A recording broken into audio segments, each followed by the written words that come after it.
जब एक समूह पेंगुइन बर्फ के गहरे गड्ढे में फंस गया और उनकी जिंदगी मौत का सवाल खड़ा हो गया, तब बीबीसी की फिल्मिंग टीम ने कभी हस्तक्षेप न करने के अपने सिद्धांत को तोड़ते हुए उनकी मदद की।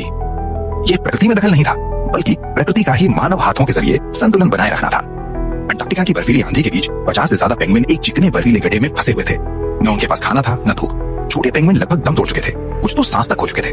लेकिन वन्यजीव फोटोग्राफरों का एक नियम होता है, प्रकृति की स्वाभाविक प्रक्रिया में हस्तक्षेप नहीं करना। फिर भी पेंगुइनों को बार बार बाहर निकलने की कोशिश करते और हर बार असफल होते देख फिल्मिंग टीम का दिल टूट रहा था। प्रवास के दौरान पेंगुइन वैसे ही कई कारणों से अपने साथियों को खो देते हैं, कभी रास्ता भटक जाने से, कभी खराब मौसम के कारण, तो कभी किसी शिकारी से सामना होने पर। मुसीबतों के बावजूद वे हार मानने को तैयार नहीं होते। एक पेंगुइन ने पूरी ताकत झोंक दी, अपने पंजों को बर्फ में गाड़ा, पंखों को जोर जोर से फड़फड़ाया और इसी तरह बाहर निकल आया। लेकिन हर पेंगुइन में इतनी किस्मत या ताकत नहीं थी। जैसे जैसे ज्यादा पेंगुइन मौत के करीब पहुंचते गए, फिल्मिंग टीम अब और नजरें नहीं फेर सकी। कई बार सोच विचार करने के बाद उन्होंने सबसे हल्का हस्तक्षेप चुना। सिर्फ बर्फीली ढलान पर कुछ छोटे छोटे स्टेप्स खोद दिए ताकि पेंगुइनों को चढ़ने के लिए सहारा मिल सके। हैरानी की बात यह थी कि पेंगुइन उनकी इस नेकी को समझ गए। वे कतार बनाकर उन सीढ़ियों से ऊपर चढ़े और आखिरकार फिर से धूप में लौट आए। जिंदगी का एक और मौका पा लिया। कुछ लोग कहते हैं कि वन्य जीवों की फिल्मिंग में प्रकृति के नियमों में दखल नहीं देना चाहिए।